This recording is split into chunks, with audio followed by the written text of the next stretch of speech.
اللہ تعالیٰ کے نام سے شروع جو بڑا ہی مہربان اور نہایت ہی رحم کرنے والا ہے۔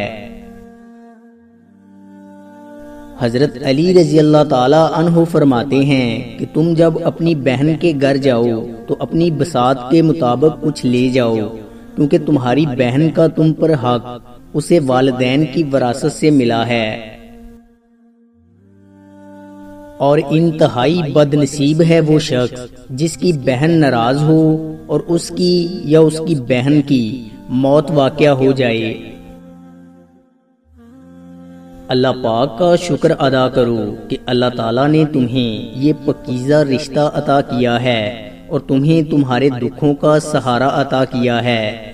یا اللہ میری بہن کو سدا خوش رکھنا، آمین۔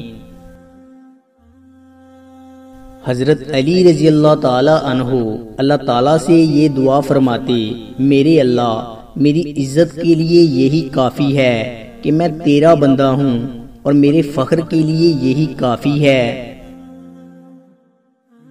کہ تو میرا پروردگار ہے۔ تو ویسا ہی ہے جیسا میں چاہتا ہوں، بس تو مجھے ویسا بنا دے جیسا تو چاہتا ہے۔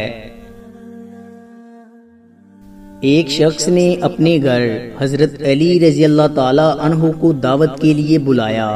آپ رضی اللہ تعالیٰ عنہ نے فرمایا، اگر 3 باتوں کا وعدہ کرو گے تو میں تمہاری دعوت قبول کروں گا۔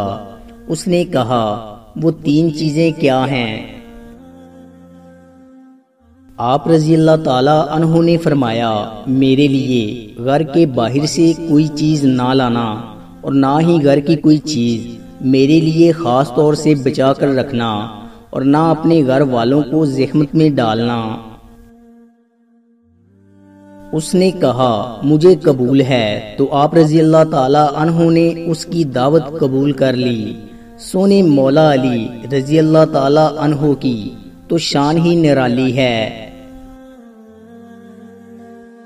دوستو، امید کرتا ہوں کہ آپ کو ہماری ویڈیو اچھی لگی ہوگی۔ اگر آپ کو ہماری ویڈیو اچھی لگی ہے تو لائک کیجئے، اور مزید اچھی ویڈیوز کے لیے ہمارے چینل کو سبسکرائب اور فیس بک پیج کو لائک کریں۔ شکریہ۔